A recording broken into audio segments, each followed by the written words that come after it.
All right, we should be back in the building on this Monday afternoon. I know, guys, man, we didn't make it into the morning, but we're here. Y'all know what to do. Drop a 1 in the chat if you can hear me. Drop a 1 in the chat if you can see me. We're looking all crispy and clean on the screen. And welcome, guys. Welcome back to another YouTube live stream and another episode of the ClassE Morning Show in the afternoon. I know we're doing a little bit different today. It's great to see all of you in here. Big shout out to the fam. We got a lot to talk about today. We're going to talk about some Young Thug news, which is surprising, but it's interesting to hear, and we're going to see what's going on with Young Thug. We've got, of course, more updates when it comes to Shannon Sharpe and its insane lawsuit. And I have to tell y'all, I got into a little back and forth with Tony Busby. I'm not going to lie. We're going to talk about Tony Busby today, what's going on there. And then, of course, we're hearing more and more and finding out what's going on with the Diddy trial, how some of the jurors felt. And we're going to talk about that moving forward as well. All right. But before we get into it, I got to say what's up to the people, man. Shout out to everybody who's in the building. Let me see who we got up in here. Of course, we've got my awesome, amazing Amy in here to start the day. You know what time it is. We've got Les Cleaver in the building. A Fitz is up in here. We got Kara Hampton, Virginia Wiley. We got Shine on You Crazy Diamonds in here. Paua I, CPE, my dog. Mr. Brown's up in here too. Always good to see you, Danny, in real life. We've got, who else am I missing? Taco Tuesdays in here a day early. We've got Alice Manfredi. Okay, there it is. Shout out to Alice Manfredi in here. Trisha's in the building. Tanya's in here. We got Bonnie. Shout out to all the members in here, man. Tay Toombs up in here. Shout out to Tay Toomb in the building. Always showing up and showing love. We'll see if she behaves today. We got Sheila's in here as well. We've got Cats in the building as well. Sharon, good to see y'all this morning. All right, we're gonna go ahead and get into the show. Now, guys, I do not ask for much on this show, but the one thing I do ask is that you guys like the video on your way in. It's free. It lets the algorithm know you guys are enjoying the show. It shares the channel, this video, this live stream, and anything that we post from here on out with more people. So if y'all could, please make sure you like the video on your way in. I appreciate it, guys, and it's free. It takes less than a second. Thank you to all 600 plus of you that have liked the video so far. It means a lot that y'all would take the time to do that, so thank you so much. If you're feeling extra generous, you can also share the video. You can share it on X, on Instagram. You can share it on Snapchat. You can send it to your group chat. You can text everybody and let them know we're going to be hanging out for the next while. So let them know if you're feeling extra generous. I appreciate everyone who shares out the video too. Also, I will be reading super chats as we go throughout the show, and I see so many of y'all already came through with the super chats and shown some extra love. So big shout out and thank you to Kara Hampton to start the day with the 2-bomb. She says, it's Monday. Have a great week on purpose, guys. You can do it. It is up to you. You can control that. All right, believe it. Claim it. Thank you, Kara, for the 2-bomb. I always appreciate that word. And then we've got Virginia Wiley in here with the 5-bomb. She says, happy Monday, CEB family. Have a blessed and productive week. Same thing to you as well. Thank you so much. We got Amy here in the cake. Amy with the cake. The show just started and she's already ready for cake time. You know, Amy's art. She got the cake like crazy. So shout out to Amy. Started the day in a great way as well. Big shout out to Amy as always. And she gifted 5 memberships. Y'all do not know how much Amy brings to this channel and what we do here. Always supporting, always showing so much love, doing so many things behind the scenes, during the show, before the show, after the show. It's the real MVP. Big shout out to Amy. I appreciate you. Shout out to Smarta, is it Smarta Hari in here? Man, hopefully I said that right. Good to see you in here. We got Shady Lady in the building as well. Thank y'all so much. And big shout out to everybody who's in here. If you guys got a membership from Amy, one of those 5 memberships, just make sure you take a second and say thank you. All right. She shows so much love and gave you an opportunity not only to get instant access to any videos we drop here, your name gets highlighted in green in the live chat. You get an opportunity to use custom emojis, and you guys get special behind the scenes member only content. So make sure if you got a membership, you go and check that out. Check out the members only content we have over there too. All right. If you guys are ready, we're going to go ahead and get into the show because we have a lot to cover today as usual. And the first one is going to be very interesting. So we talked last week in the last couple of videos about what was going on with Shannon Sharpe in this lawsuit. As you guys know or may not know, Shannon Sharpe is facing a lawsuit, which I think is not going to end well for him. And he should have settled in the first place. Now, Shannon did try and settle this for $10 million. Obviously, Gabby and her attorney, Tony Busby, they said, man, listen, we know why you're offering $10 million. That's because you really should be paying us 20. And we're going to try and get that 20. So lawsuits going forward. There's supposed to be a hearing last week, allegedly. All right, I'm going to get that right. And we're going to talk about why I'm emphasizing allegedly shortly. And here's what was supposed to go down, or what actually is alleged that happened during this hearing, because it looked like Tony Busby and his team didn't show up. Let's see what was being reported at that time. Check this out. Well, David, the first hearing in the lawsuit against Pro Football Hall of Famer Shannon Sharpe taking place today. An anonymous Las Vegas woman suing him for $50 million, saying that he sexually assaulted her. 8 News Now reporter Jessamine Wolf was in the courtroom and shares where the case stands right now. The first hearing taking place in the building behind me. Only one attorney showing up on behalf of Team Sharpe and no attorney showing up on behalf of Jane Doe. In the courtroom, District Court Judge Anna Albertson expressing her disappointment that the woman who filed the $50 million lawsuit did not have a legal representative present. Whether to set up perhaps a settlement conference or to set hearings for litigation, you'd expect all parties to be present. And it was very confusing at the time. We didn't know what was going on. We were going back and forth in the chats and in the comments about what could have possibly happened. This doesn't make sense. Why would they miss this hearing? It seemed important. Well, we actually found out what happened and what went down and why Tony Busby and Jane Doe were not present. Check this out. So we have a report from the Daily Mail. And what do they say? The first hearing in Shannon Sharpe's $50 million assault lawsuit delayed as the defense issues an apology to the court. It's not a great start for Shannon Sharpe. Y'all check this out. What happened? What went down? The first hearing of Shannon Sharpe's assault lawsuit in Nevada was derailed Wednesday when the accuser's attorney failed to appear in court, allegedly, right? But his absence has now been explained as a simple miscommunication on behalf of the defense. Okay, let's see what Tony Busby had to say about this. Tony Busby, the Texas attorney representing Jane Doe suing Sharpe, issued a statement to the Daily Mail explaining that miscommunication. Tony says there was an agreement to reset that hearing with Mr. Sharpe's lead counsel. Busby told the Daily Mail in an email, a miscommunication on Sharpe's legal teams obviously occurred. Okay, so again, miscommunication, not a great look for Shannon Sharpe and the team over there. Shannon Sharpe's legal team has since corroborated Busby's claim in a statement to the Daily Mail. We are apologizing to the court by letter for wasting the court's time. There was a mutual agreement among counsel to postpone the motion scheduled for July 9th. As a result, there was no expectation by our team that her legal team would appear in person. So one of Sharpe's attorneys, Robert DeMarco, was on hand for the hearing, but Sharpe's other lawyers were out of state and unable to attend, DeMarco told News 8. That Las Vegas news outlet also reported that Judge Anna Albertson expressed her disappointment in Busby's absence Wednesday before the miscommunication was revealed. All right, so Tony Busby and the team cleared that up. They said, hey, this wasn't us. And Tony, it's hilarious because Tony Busby actually came to me and said, hey, man, I know you're just reporting on this, but y'all got it wrong. I don't know if y'all saw this. If you don't follow me on X, make sure you go do that over on X. So I posted the video where we talked about this last week.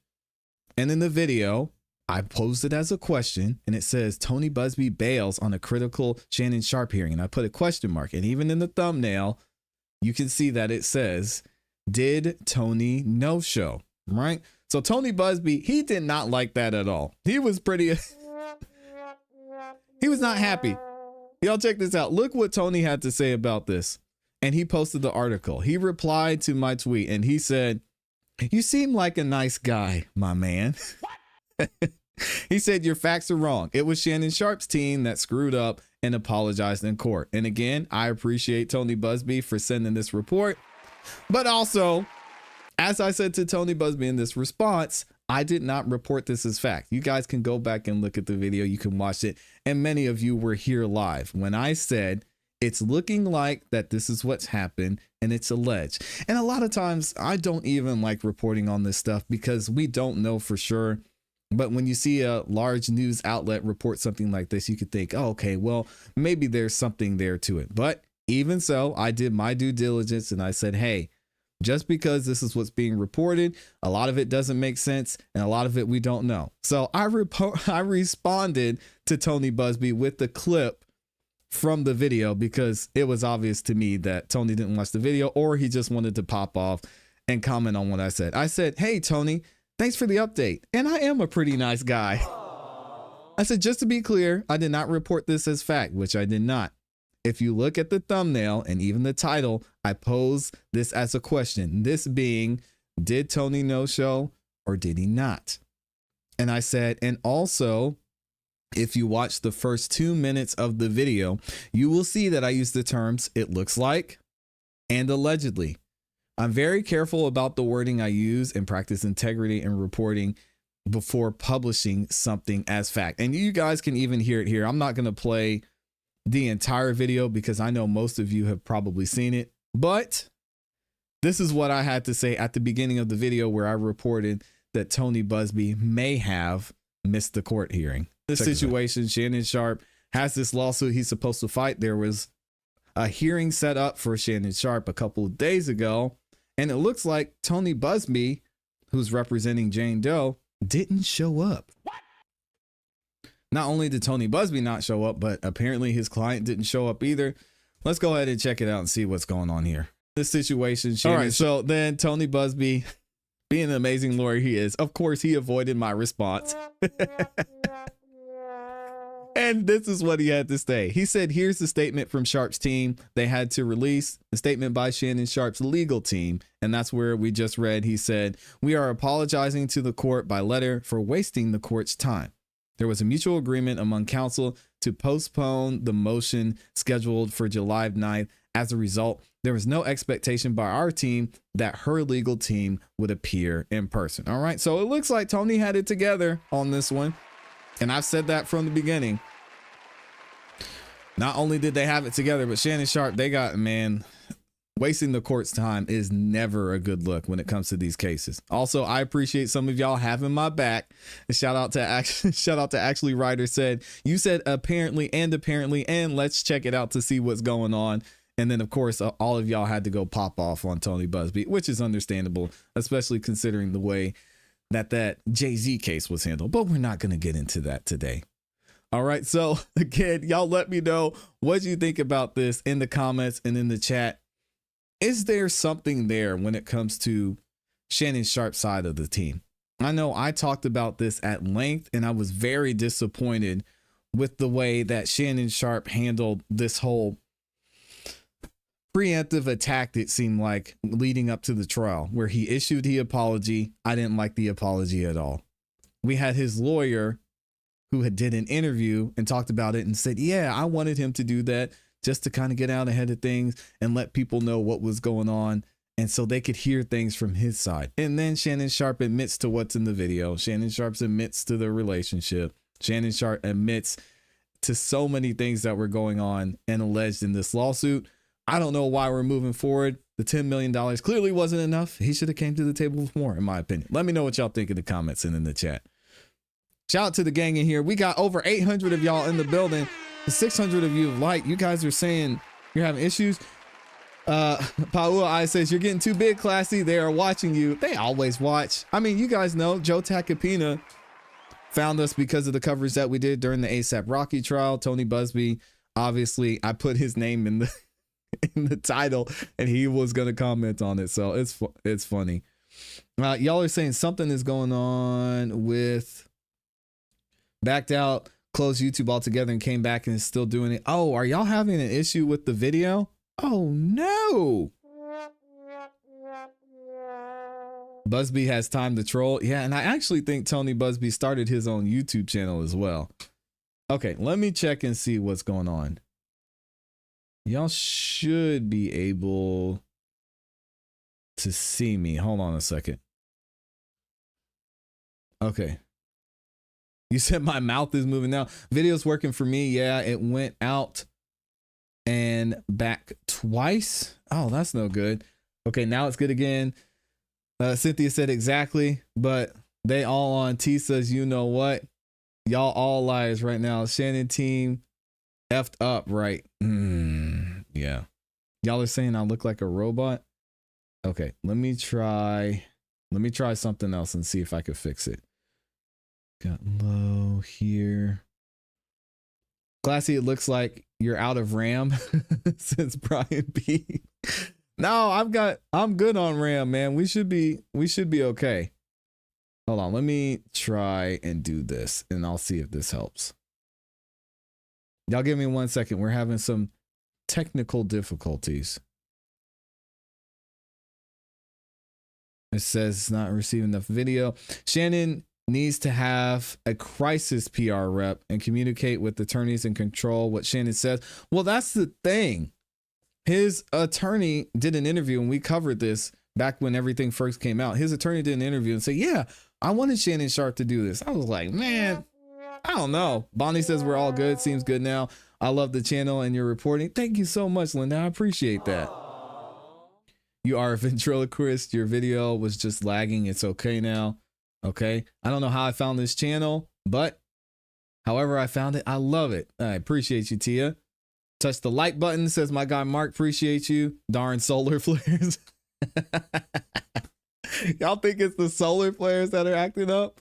Don't touch it. You're fine now. Okay. It's okay now. It's good. It's good. It's good. It's good. All right. Were y'all able to catch that segment? If you didn't catch that segment for whatever reason, because YouTube is YouTube and we should be good. Yes, it was the same for me. I went out and came again. It's good now. Okay, I want to double check one more spot just to make sure we're good. Yes, it was the same for me. Just when you pulled up the videos. Oh, okay, I see. So let me check one more thing. Tatum says he needs to hire someone. Oh, yeah, okay. It looks like we're looking all crispy and clean again. We should be good. All right. Stream health is looking good.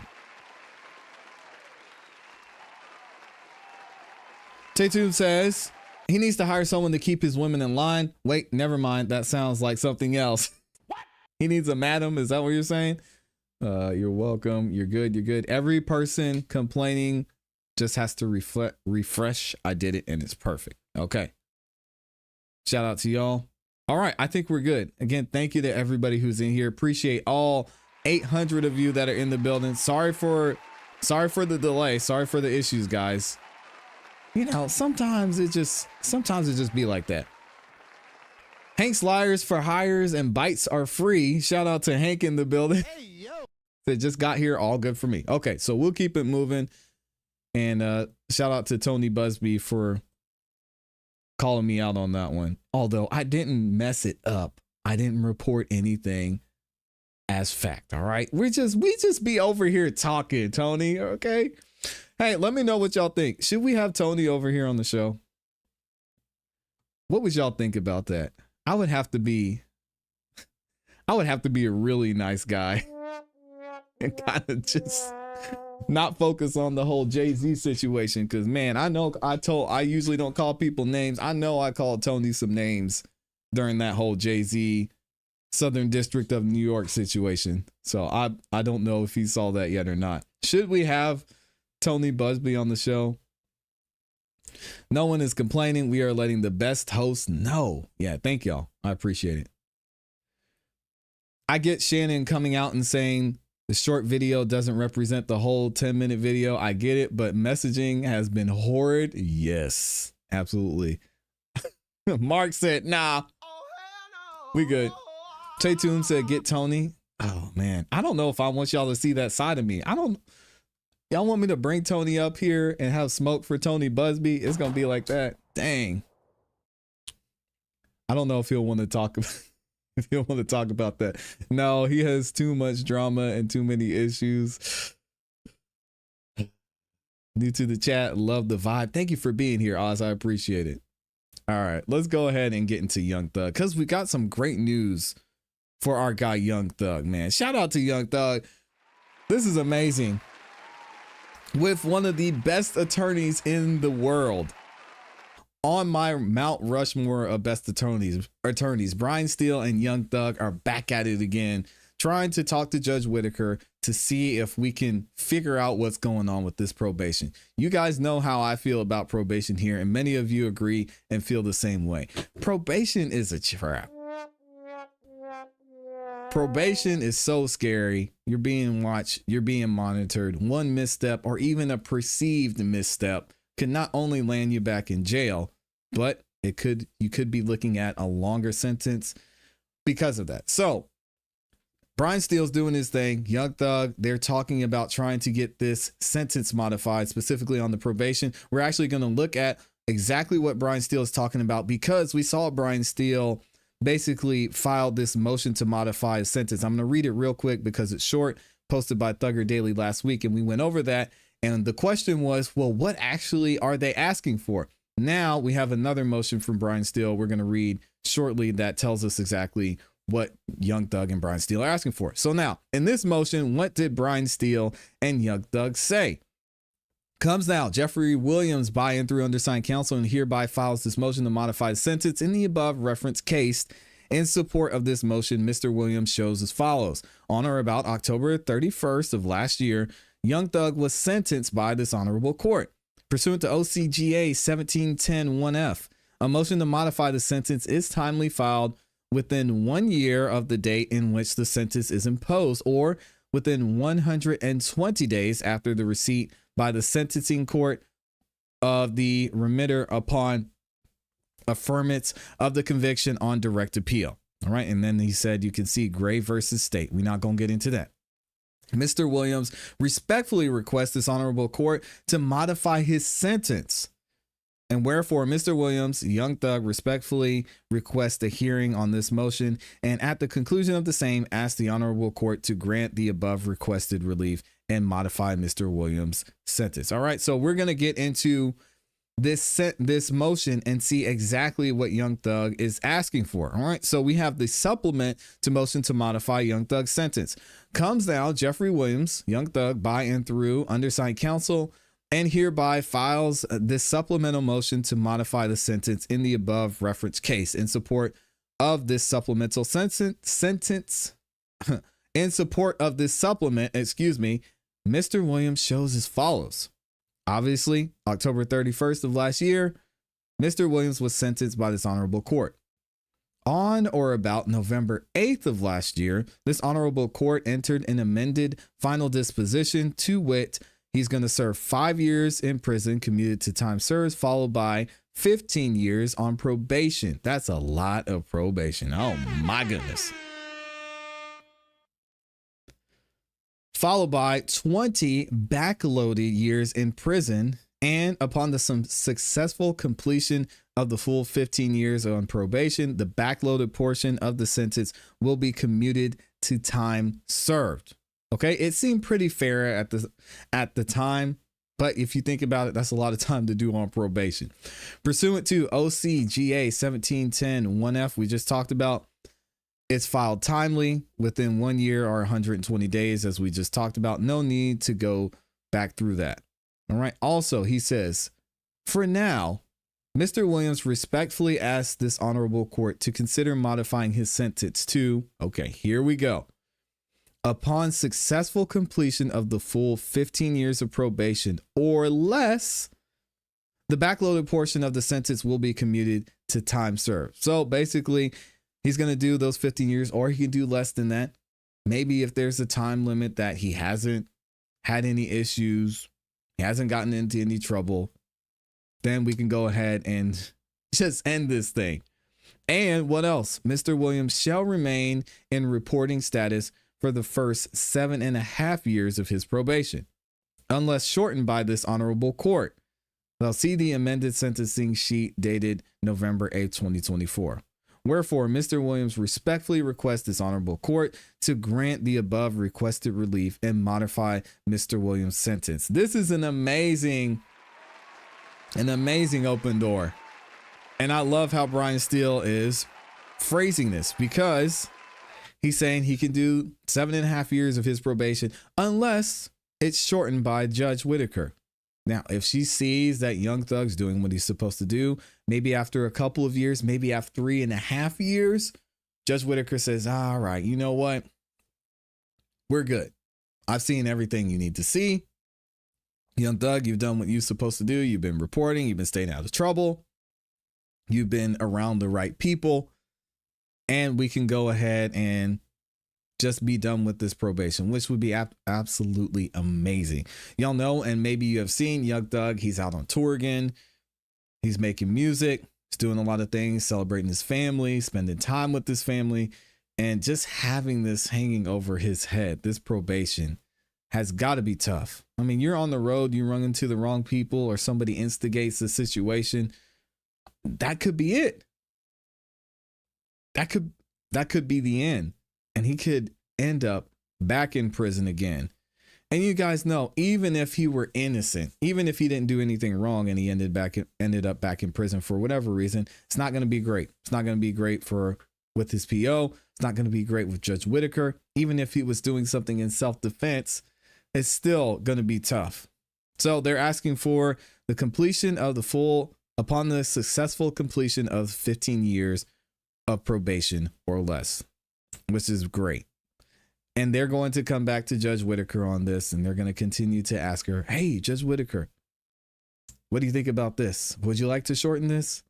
Young Thug's been doing a great job. So I want to know what you guys think about this. Is this a favorable move that Judge Whitaker would see and say, okay, because as we saw during the sentencing, she was pretty harsh and had some harsh words from Young Thug. Not as harsh as many of the other folks that we saw in this trial, but she was pretty stern, I should say, with him when she was talking about, hey, you have an impact on the youth.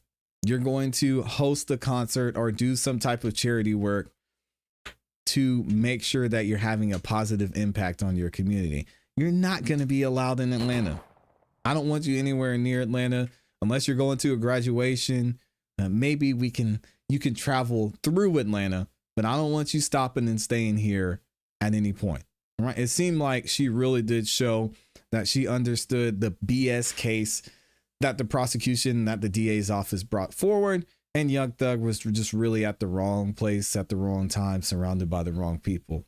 So we've seen even in the last amendment they asked for, when Young Thug was trying to get permission to travel through and in and out of Atlanta, Judge Whitaker was favorable there. I want to know what y'all think about this in the comments and in the chat. Is Judge Whitaker just going to flat out deny this, or is she going to say, yeah, Young Thug, I believe in you. Let's see what you can do. Let me know what y'all think. And shout out to the gang in here. We've still got, Amy said Tony bugs me. Amy, you know Tony's watching right now. You know he peeked over at the channel and he's going to see you saying Tony bugs me. Yeah, listen, we are not ducking smoke on this channel. And I hold myself accountable. I'll hold other people accountable too. So if Tony comes over here, just know that we're going to be talking about that whole Jay-Z, Jane Doe situation. I'll be nice though. Like he said, I'm a nice guy. We've got over 1,000 of y'all in the building. Nearly 70% of you have liked the video. So if you guys could and you're just joining us, first of all, welcome to the show.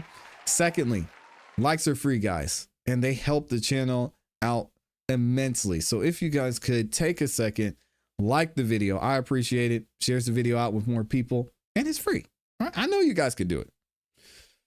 Amy says Tony bugs me. That's hilarious. I wonder if he's going to a school to speak on how the negatives the streets can be. I hope so. Yeah, Gotti's doing interviews on No Jumper. That's not a good look.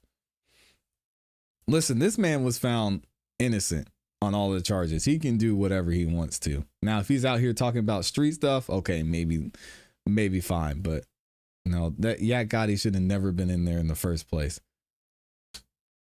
Free Thug from probation, Amy says. They let the others that had more of a record off with less.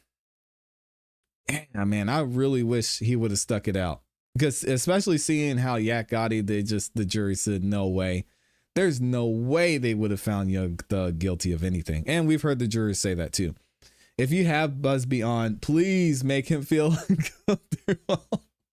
Listen, I'm a nice guy, all right? I'll hold him accountable for some of the BS that he pulled during that Jay-Z situation. I'm fine with holding him accountable, but I'll be nice. I'll be respectful.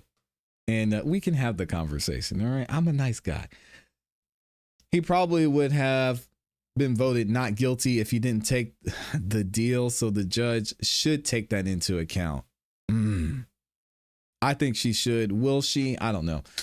Yes, the judge is like, these people want you. Stay out of here. Niggas lacking. Let me help you stay out of Fulton County Jail. Do not come here. She was doing him a favor. I'm glad she did. Nancy's watching. Have you seen anything solid or credible on Destroy Lonely in Romania? I have no idea what that's about, so you guys have to educate me.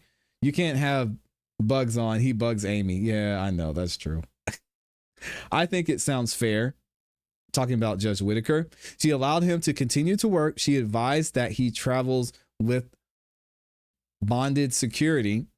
She granted him a second case. Let's take some of the limits off. He might need them though. I mean, guys, let's be real. Young Thug might need a little bit more guidance from the court. And I get that he's doing this thing. He's out here, but again, you got to be conscious. You got to be aware of the influence you have, the people you have around you, and the consequences that come from that. I don't know. Amy says, correct. Brian Steele is the Rico killer. Shout out to Brian Steele. It's true.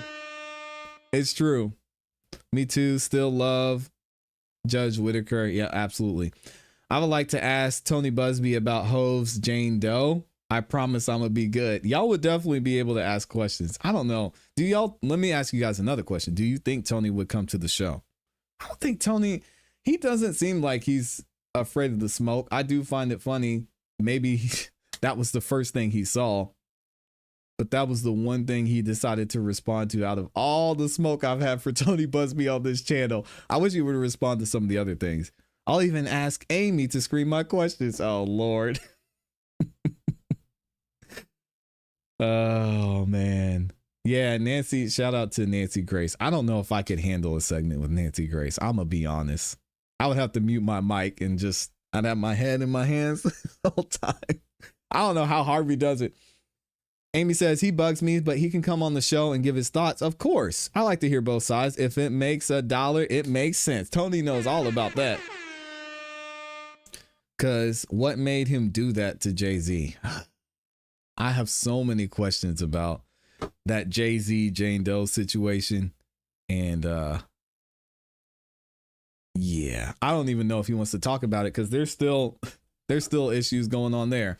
But he did speak out when he won his dismissal for that lawsuit that Jay-Z was filing against him. So I don't know. Maybe Tony's feeling good enough to do it.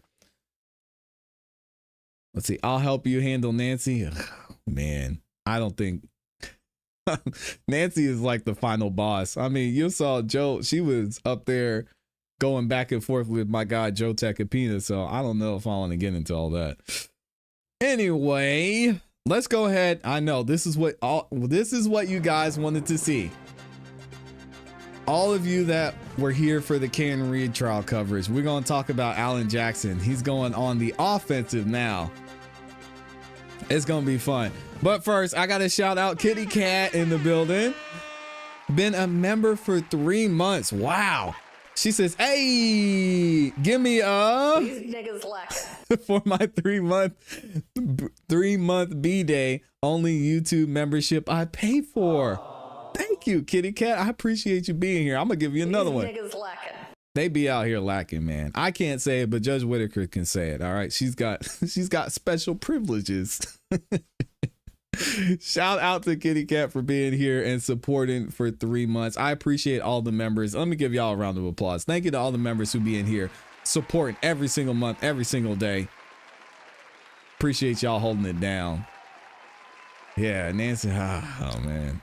Nancy. All right, let's talk about AJ. AJ is back at it, and he is not backing down. As I keep saying, the Karen Reed trial is the gift that keeps on giving. And now we have some news from Alan Jackson. You guys may have heard Alan Jackson is not letting go what happened on the stand with Officer Dever. You guys remember that?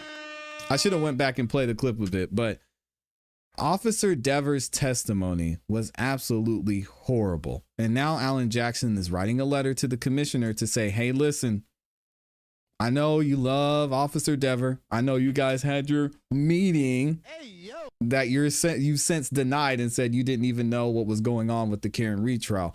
But she shouldn't be allowed to testify anymore. And if she testifies, we need to let the defense know. We need to let whoever she's testifying against know that this lady has false memories and her credibility is absolutely shot. Let's see what's going on here. Getting answers, uncovering the truth. Boston 25 News investigates. Now to a 25 investigates exclusive in the Karen Reed case. It involves Kelly Dever. She's the Boston police officer who sparred with the defense in Reed's retrial.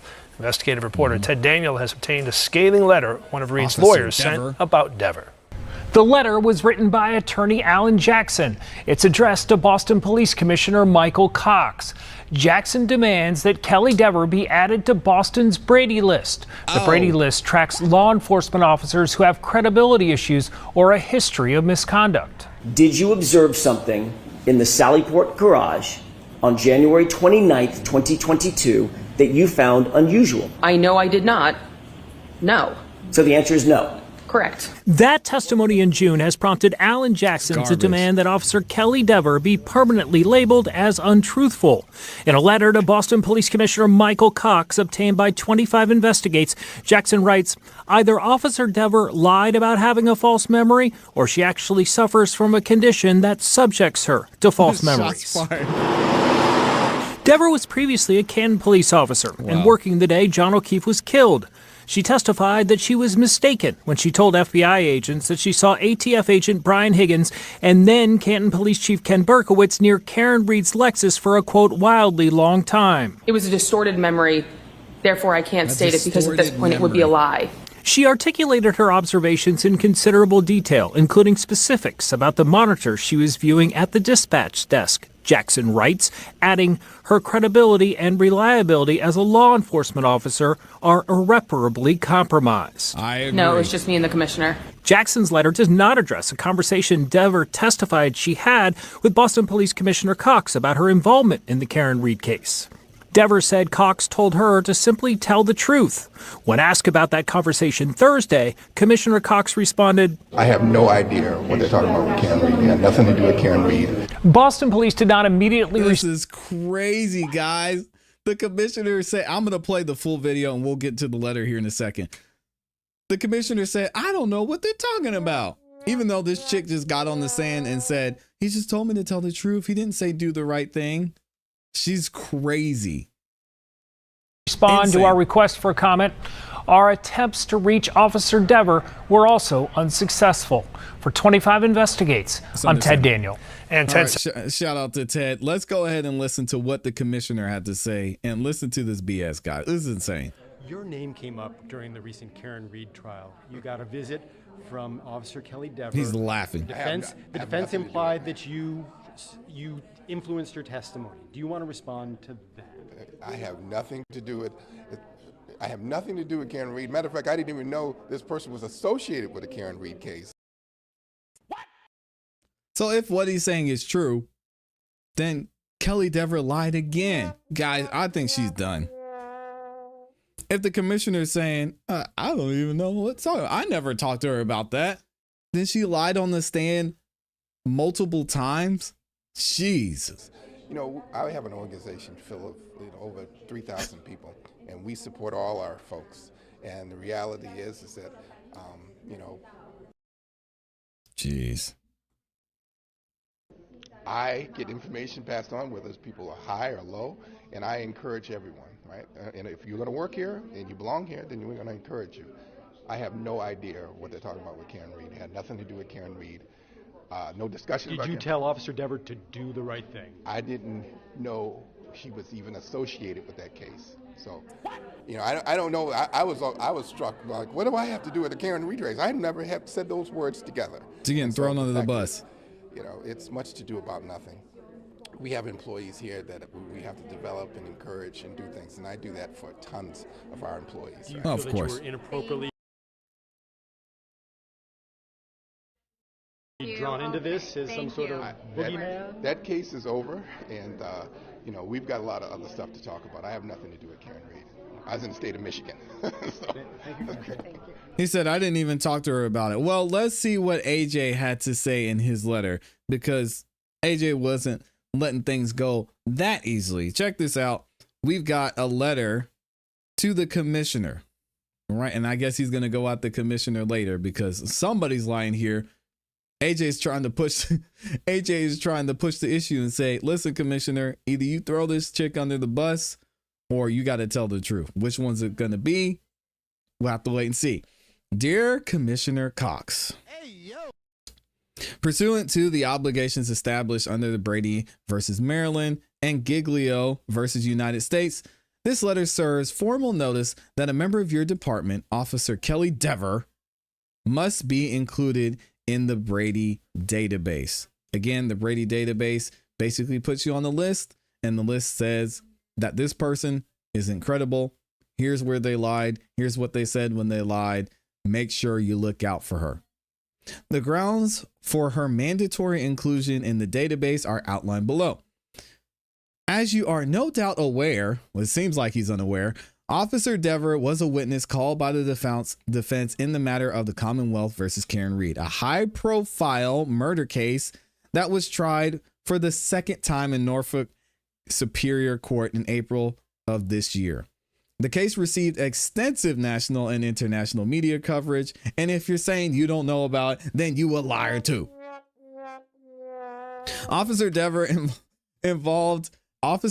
involvement in the case stemmed from her interview with agents from the United States Federal Bureau of Investigation, during which interview Officer Dever explained to the agents in detail her observations of former Canton Police Chief Kenneth Berkowitz and Special Agent Brian Higgins of the Bureau of Alcohol, Tobacco, Firearms, and Explosives in the Sallyport garage of the Canton Police Department. She described seeing both individuals enter the Sallyport garage of the Canton Police Department, where the SUV in question was located on January 29th of 2022.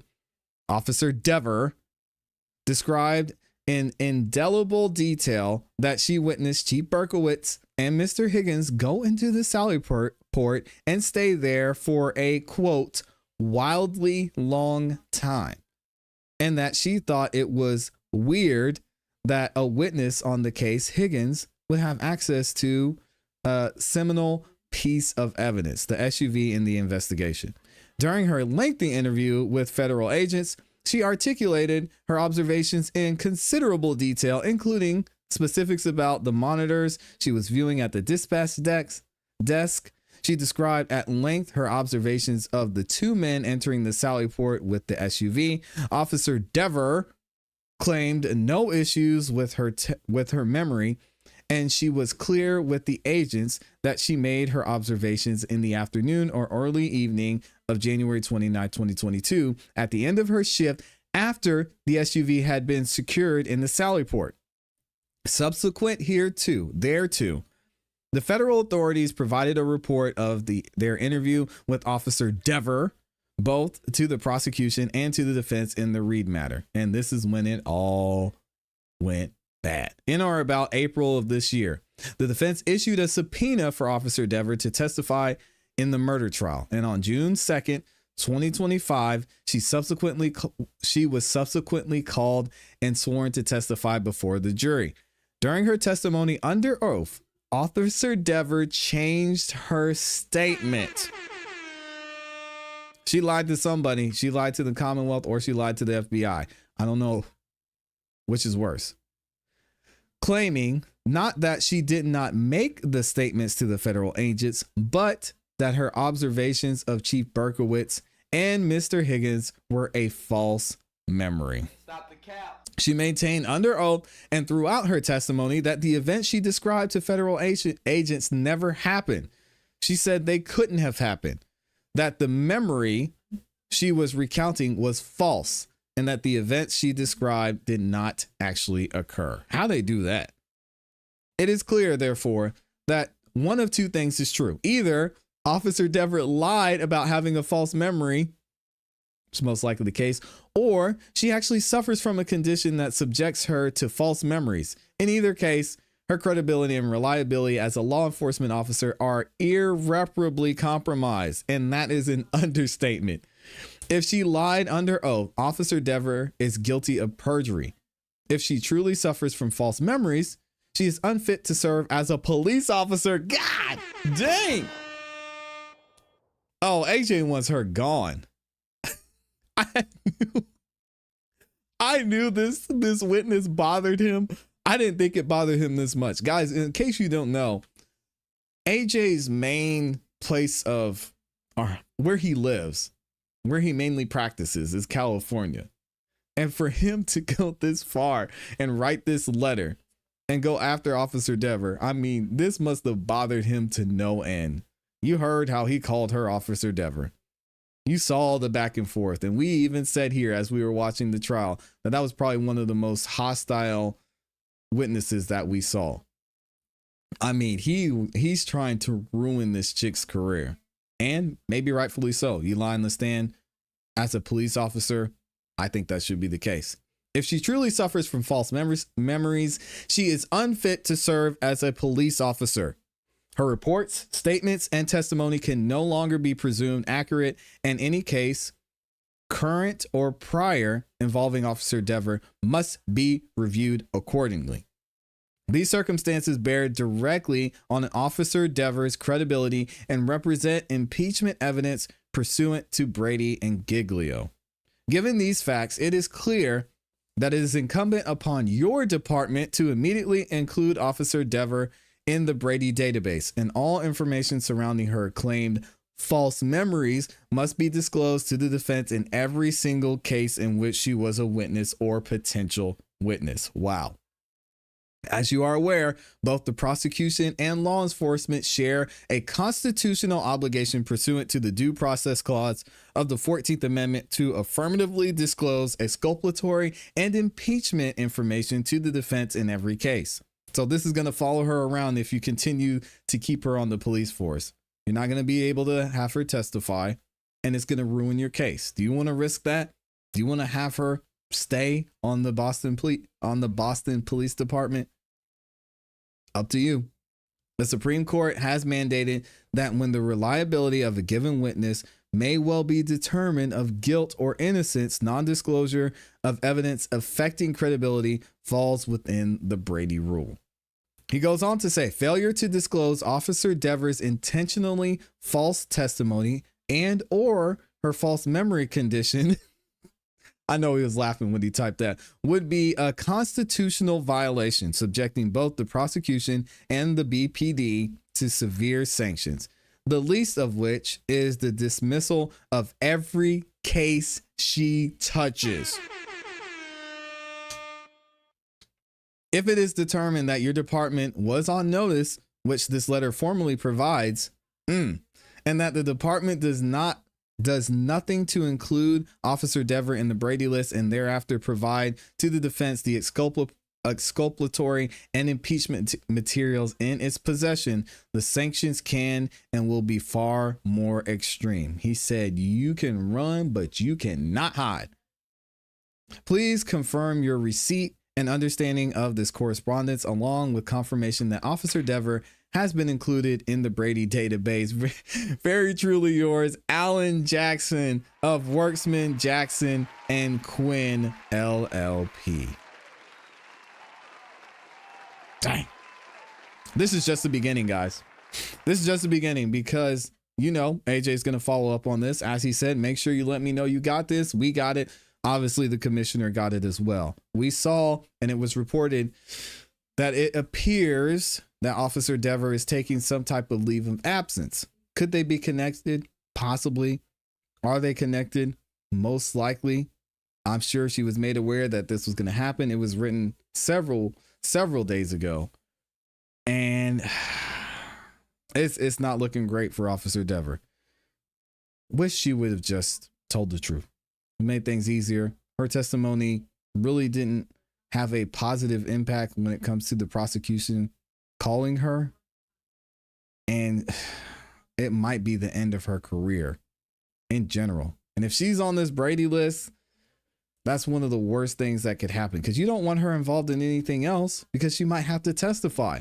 And imagine if she has to testify in another major high profile case.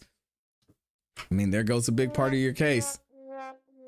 So they're going to call this officer who falsely testified multiple times. She gave a false testimony to FBI agents, or she lied on the stand. It has to be in one of these. Wow. Let me know what you guys think about this in the comments and in the chat. Yo, AJ, he is not backing down, man. Shout out to Alan Jackson doing his thing. Sheesh.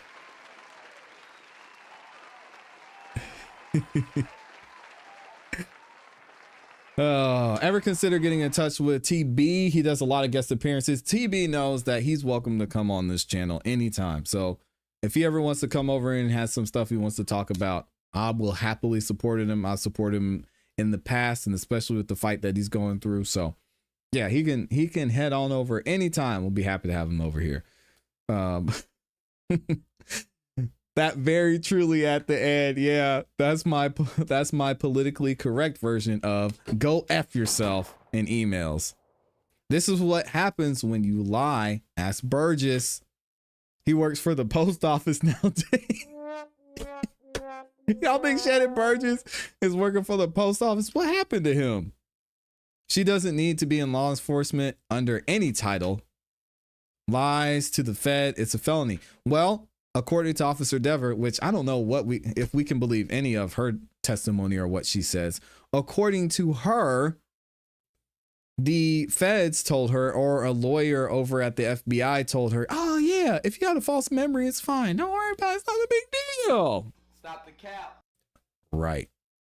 That letter makes me laugh. Well, I know AJ was probably, he's over there typing with a sinister laugh, a sinister smile.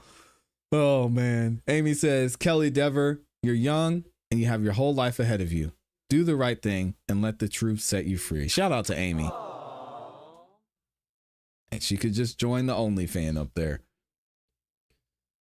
She needs to go to overseeing Safety Town and being in the cruiser, overseeing traffic issues and other such activities. But here's the problem with that, Denise. The problem with that is,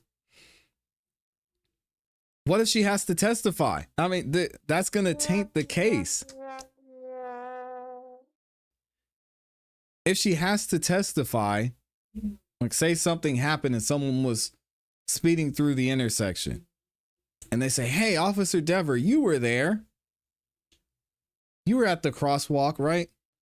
You were helping the kids get back and forth across the street. You saw that car going by. Based on your professional experience, Officer Dever, how fast do you think they were going? Oh, they looked like they were going at least 100 miles an hour. Okay, no further questions from the prosecution, Your Honor. The defense gets up there. Guess the first thing they're going to do? Hey, Officer Dever, you sure you didn't have a false memory? Your Honor, I would like to reference Commonwealth versus Karen Reed. Officer Dever not only lied to the FBI, but she also lied and committed perjury on the stand. So, yeah, I don't know why she's here. They need to keep her far, far, far, far away from anything that has to do with any police work. I'm relatively new to your channel. I believe I could incorporate your commentary on my videos, and I would love to do so with your blessing. Absolutely. Shout out to the next witness. Go for it. Absolutely go for it. As long as you're not just taking the content and reposting it. You guys can react to Yes, please do. So thank you for that, and I appreciate it.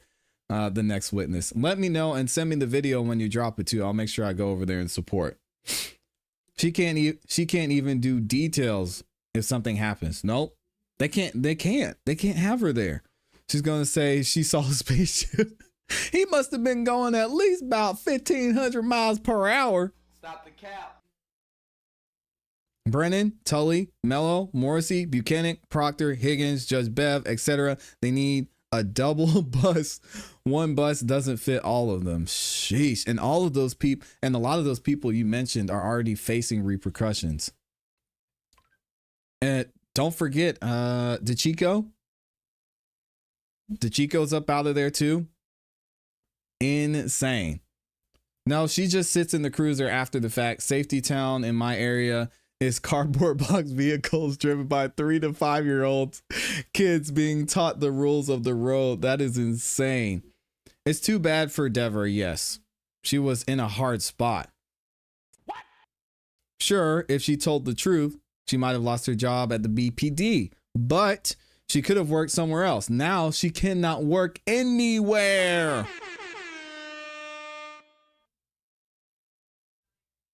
Tell the truth.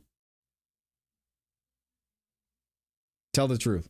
Next Witness is a great channel. Oh, okay. I'll have to go check him out then. Shout out to Next Witness. Appreciate you being here. Thank you for reaching out.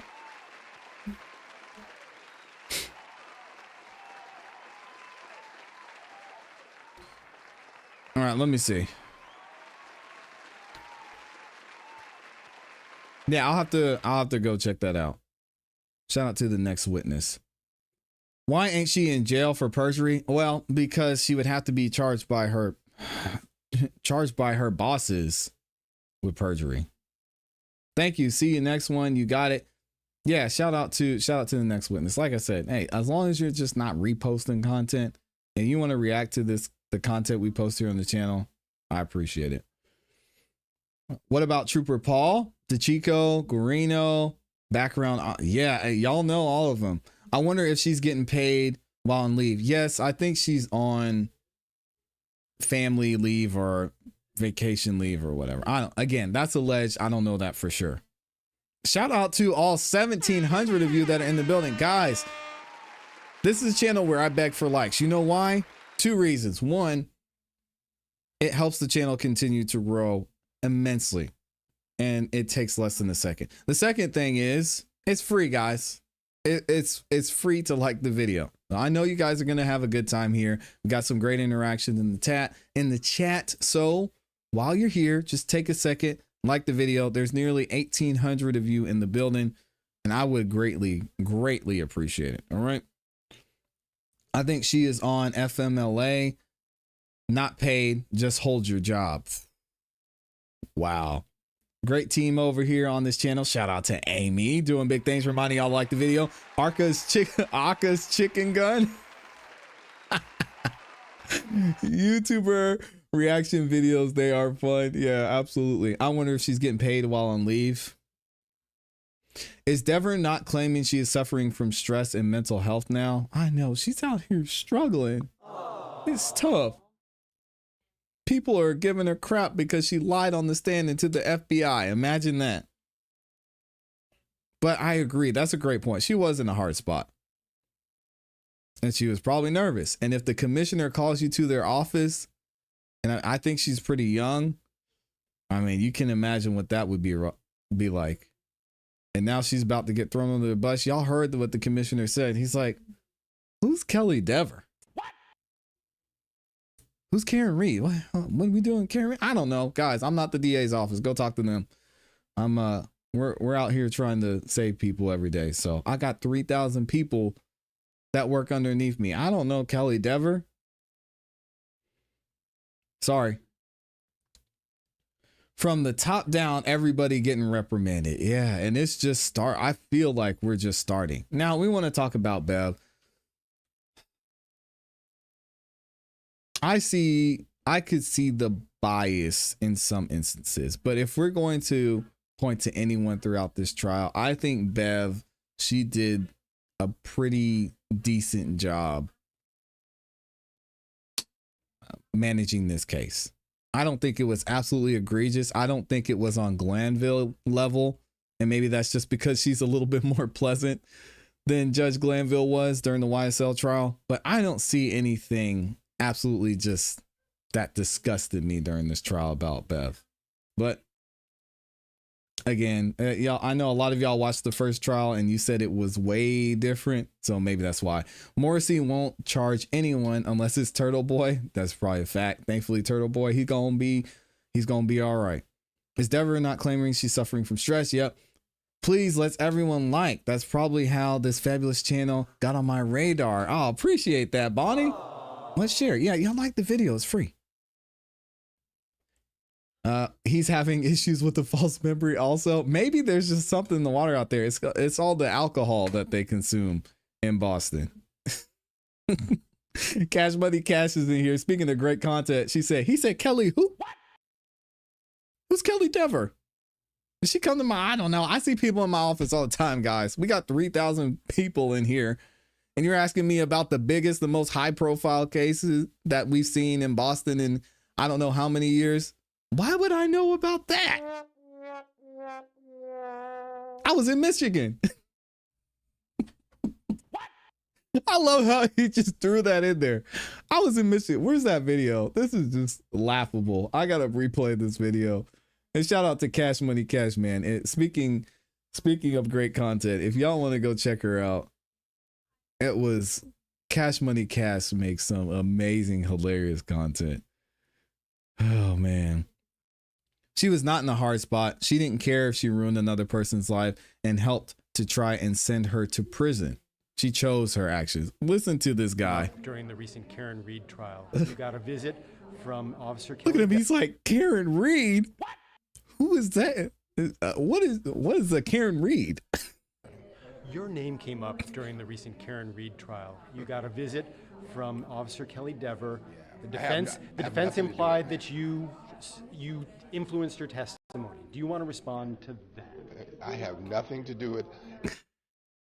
Oh, here we go. It doesn't want to load.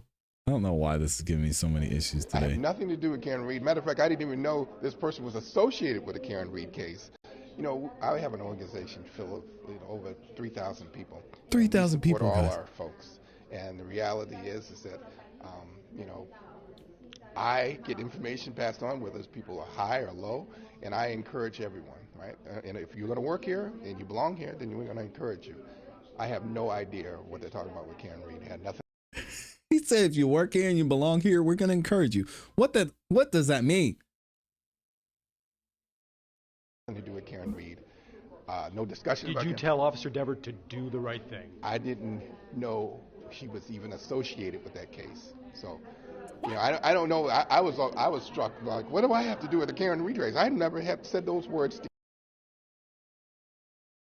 I don't know why this video is struggling low. It's probably my computer. It's probably me, guys. I'm sorry. The fact is, it's much to do about nothing. We have employees here that we have to develop and encourage and do things, and I do that for tons of our employees. Do you feel that you were inappropriately drawn into this as some sort of boogeyman? That case is over, and we've got a lot of other stuff to talk about. I have nothing to do with Karen Reed. I was in the state of Michigan. So. He says, I have nothing to do with Karen Reed. Bro, come on. Yo, shout out to Cash Money Cash. Yeah, I appreciate you, Cash. Keep up the great work. He gives us a lot of word salad. The body language and facial expressions have, I'm being political written all over it. He said, yeah, when we have anybody that's on the police force, listen to the words he's saying. When we have anybody on the police force, we encourage them. We say, hey, guys, keep up the great work. Just remember, you're in BPD. Do the right thing. Have you read Michael Cox's Wikipedia page? Oh my God. Are we going down this rabbit hole? I have not, but now I want to. Watch the smile at the end when he said, I was in Michigan. I didn't even know the Karen Reed trial had started. I mean, what are we? Oh, it's already? Wow, they came to a verdict. That was quick. Anyway, back to my donuts. Shout out to Michael Cox, man. Let me see. I'm gonna look at his Wikipedia now. You've piqued my interest. We'll say Michael Cox. Where's he at in Boston?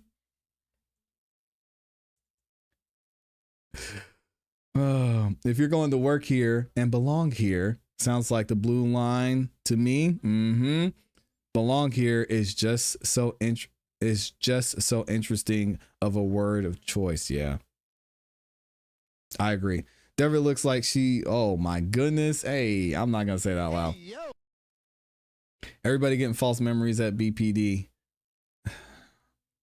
All right, let's see. What can we find in this Wikipedia page? Michael Cox is born in 1965. Is an American police officer currently serving as the commissioner of the Boston Police Department. He previously was the chief of police in Ann Arbor, Michigan, from 2019 until 2022. Okay. His early life, he was born in Roxbury, Massachusetts in 1965, the youngest of 6 children in an African-American family. Oh, so his family's from Africa. That's cool. Cox attended private school in Brookline, then the private Milton Academy for 1 year, where he faced class-based discrimination. Oh, dang. He moved to the Worcester School in 1981 and was admitted to Providence College in 1984. Cox frequently experienced his differences from the private school students as a class issue. When he joined the Boston Police Department, he befriended many white officers and was seen as colorblind. What? Why do you guys do this to me? Oh my God. All right.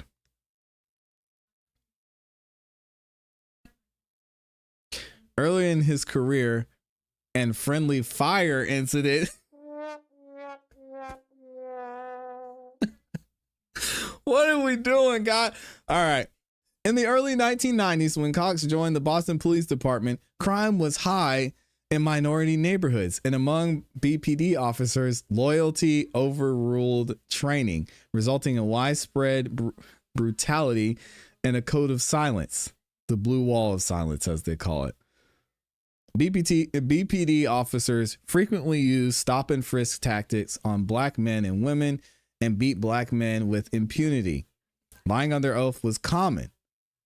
A mayoral blue ribbon commission to reform the police and a permanent injunction placed by a judge had both failed to change police culture. As a plainclothes officer, Cox was mistaken for a suspect and briefly beaten while still in training. What? Oh my God.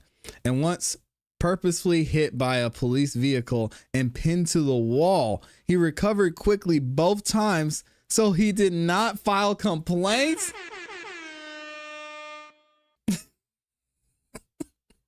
I don't see what's it, bro. You cannot trust Wikipedia. I don't. This is just for pure entertainment.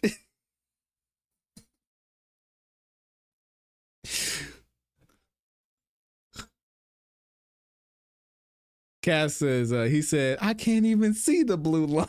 What? This is insane. Is this true? I got to get the commissioner on the channel then. Dang, commissioner. In 1995, Cox's car was at the front of a high-speed chase, which had involved several cars from the BPD and other departments. Cox continued to chase on foot, but was again mistaken for a suspect.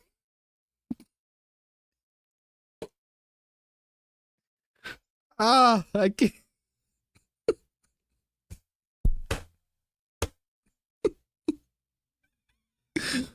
Guys, man, y'all remember Officer Token?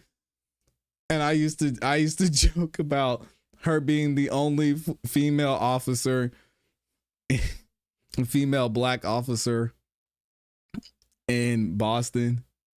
Yeah, crazy.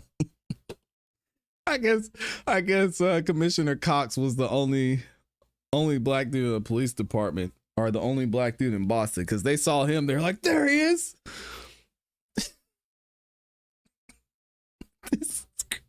I should not laugh at this. This is insane. I'm sorry. In 1995, I don't know if it's true, so I could laugh at it. In 1995, Cox's car was at the front of a high-speed chase, which had involved several cars from the BPD and other departments.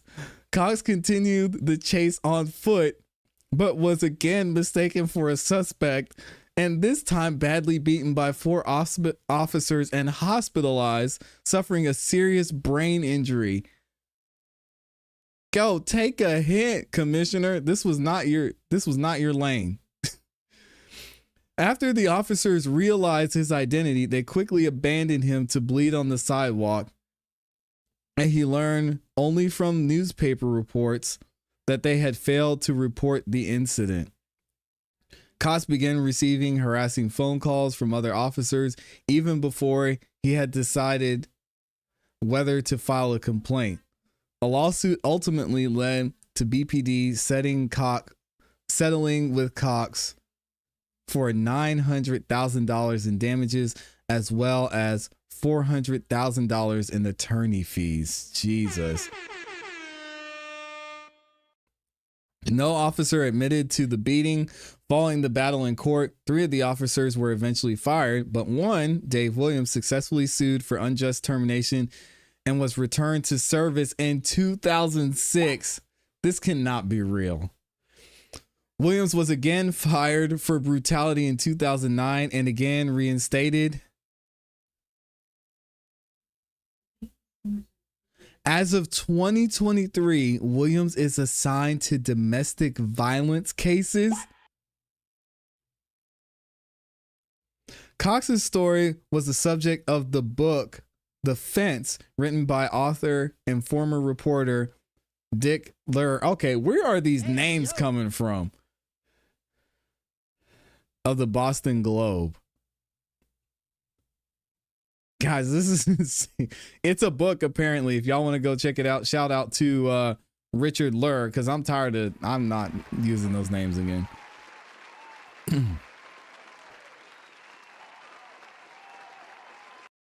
Oh, man. Then he moved to Ann Arbor and returned to Boston. As of 2013, the commissioner had advanced to deputy superintendent in the BPD. By 2019, he stayed, man. He did not give up. By 2019, the commissioner had advanced to superintendent, the second highest rank in the BPD, serving as the leading bureau of professional development and the police academy.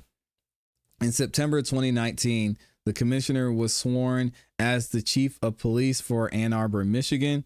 He served until departing on July 31st of 2022 for Boston.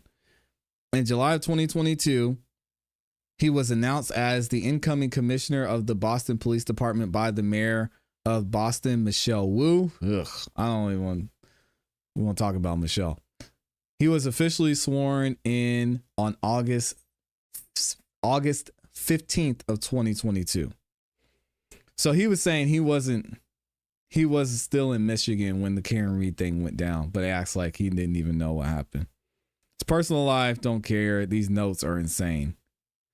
Here's the book by Richard Lur, The Fence, a police cover-up along Boston's racial divide. I'd be interested in reading that. That is wild, man. Hey, shout out to the commissioner for overcoming so much. This guy was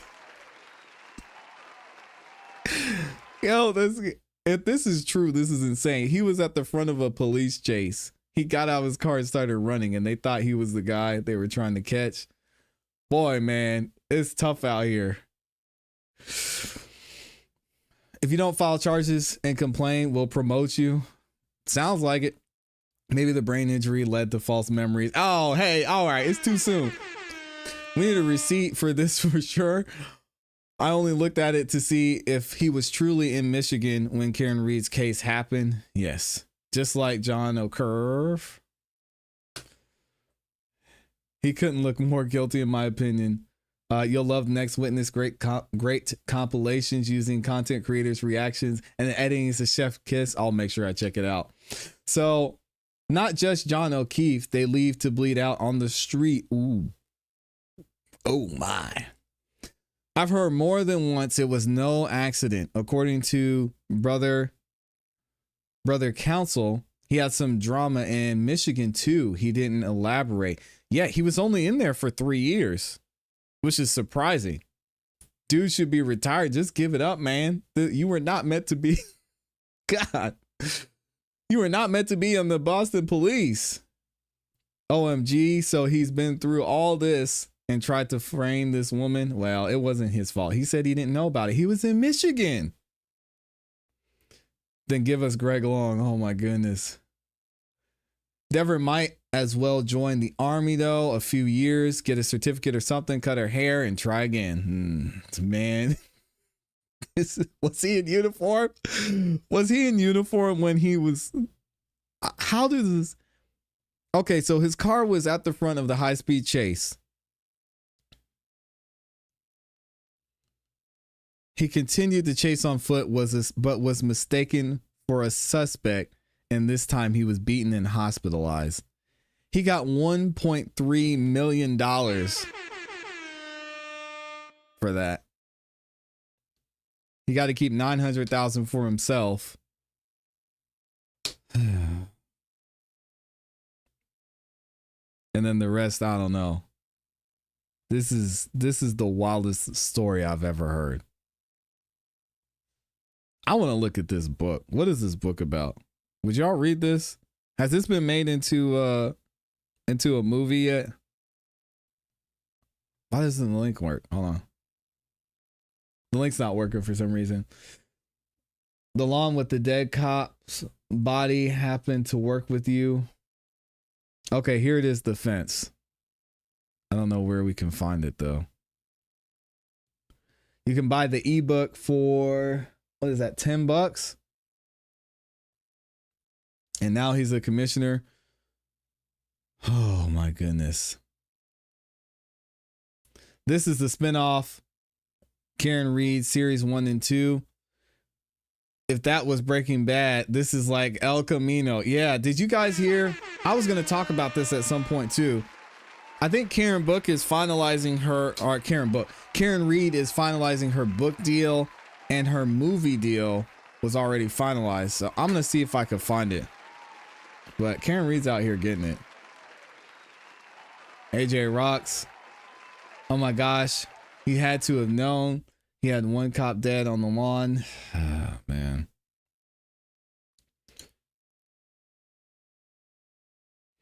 It would be a boring Lifetime movie. This Aka's chicken gun. Let me see what y'all saying. Did they have to make him commissioner at that point? I don't know what's going on there. I'm going to see if I could find what's going on with Karen Reed's book. And I actually wasn't going to cover this today, but I'm going to see if I could find it. Oh, yeah, here we go. I think it's over at the New York Post, which I'm not a fan of the New York Post because some of their titles are insane. Who's above the commissioner? That's a good question. I don't know. The mayor? I believe. But again, don't quote me on that. I think it's the mayor that's above the commissioner.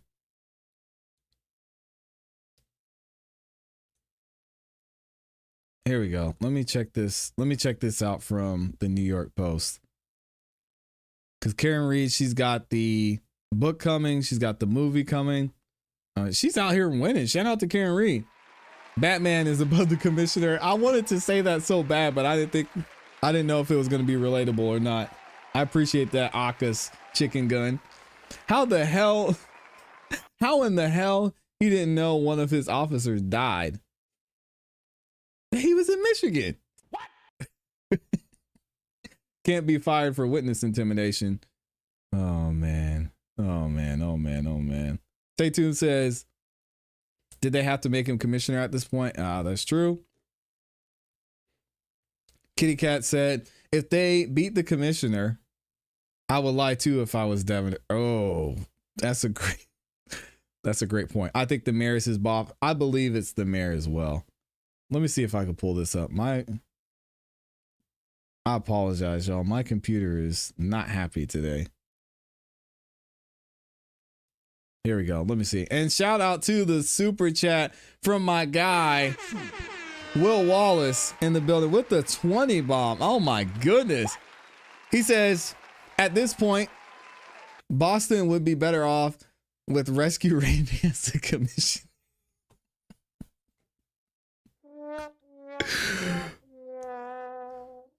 Cox suffers from brain damage due to police brutality by his own force.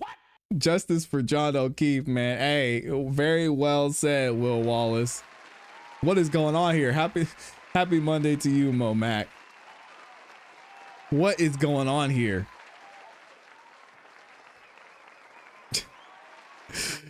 Oh man, this is insane. And that's an excellent point, man. Rescue Randy, I don't know. He probably took less abuse than the commissioner did. This guy. Oh my gosh. All right, let's see what's going on with Karen Reed's book deal. Is there actually a video on it? I don't think so. All right, we've got Karen Reed lands. What is going on with these ads? Karen Reed lands lucrative book deal while witnesses face continued harassment after acquittal. Really? Life is moving on for all the key players except John O'Keefe's family after a Massachusetts jury found his former girlfriend Karen Reed not guilty of all the homicide-related charges in his death outside a midnight house party during a blizzard on January 29th, 2022. Okay, boy, that's a lot. O'Keefe's niece and nephew, who he took in after their parents died, are orphaned. Let me pause this video. Sorry, guys.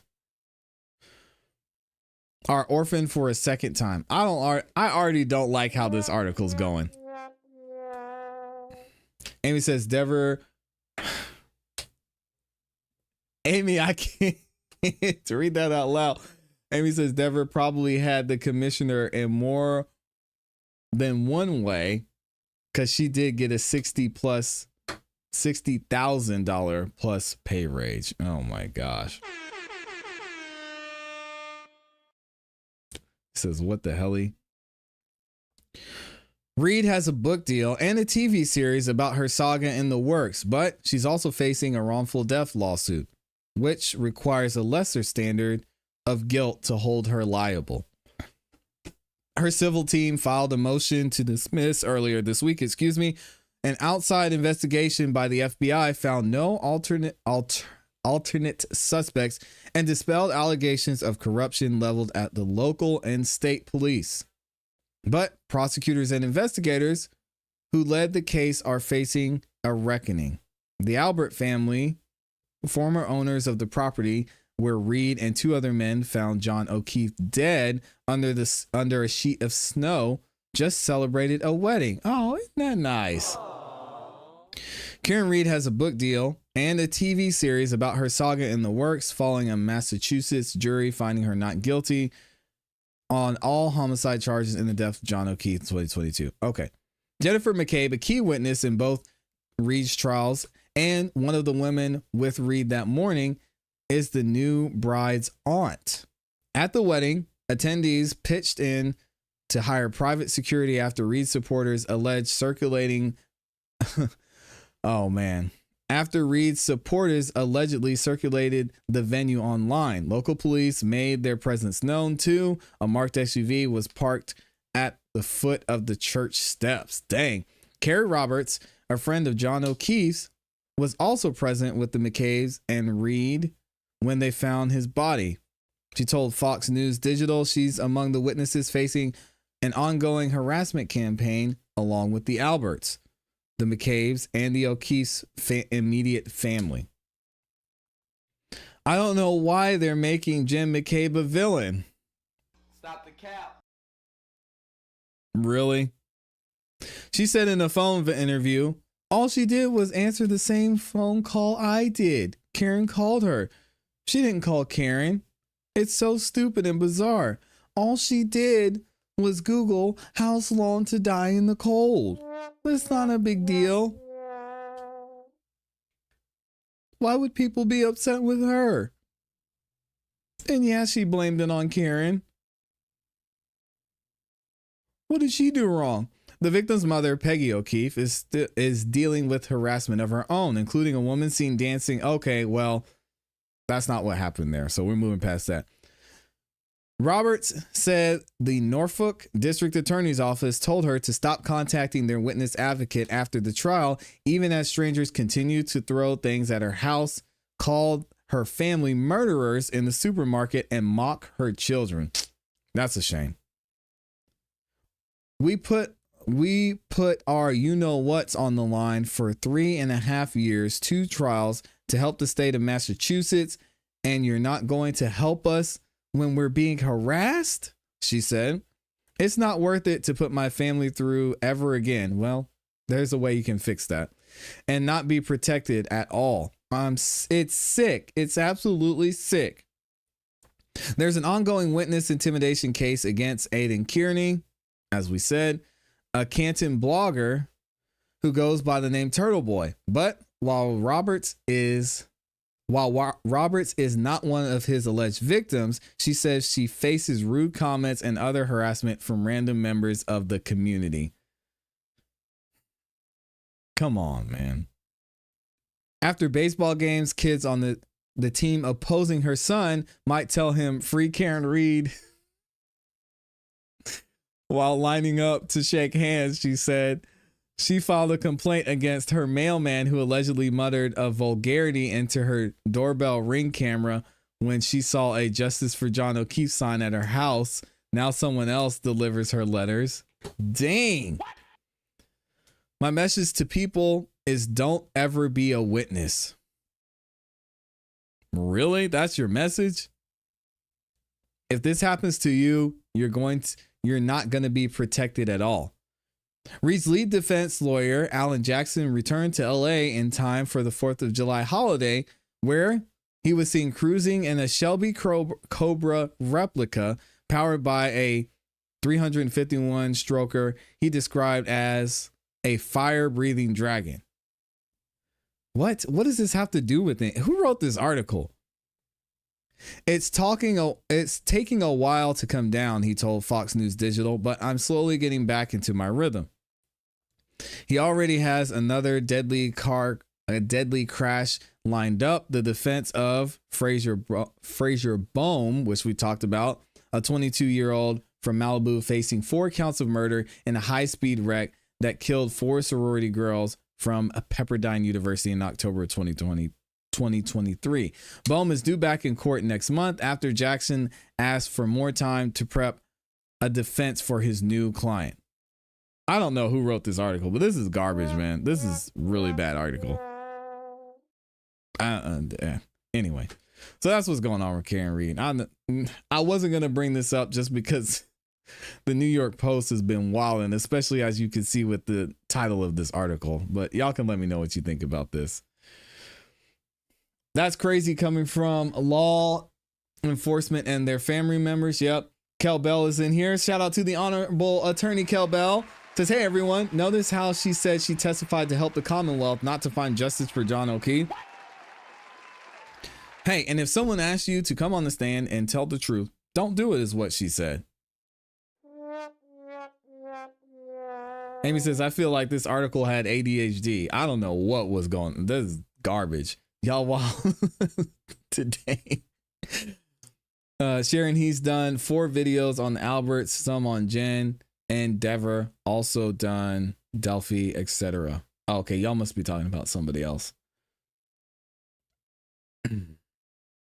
Yeah, don't take this stand, especially if you lie. I agree with that, Cynthia. She was subpoenaed. She didn't volunteer. She's not Katniss from the Hunger Games. Go home, Carrie. Just go home. The DA's office told her to stop calling. Have you seen the Truth Revealed analysis on Albert and Jen's Endeavor's testimony? No. That's karma. I don't think Chloe runs anymore. Dang. Free Chloe, man. What happened to Chloe? Or don't lie on the stand, as you'll say. Or maybe tell the real truth. Yeah, this article was trash. I don't know. I think AI would write better than that. Don't blame this on AI.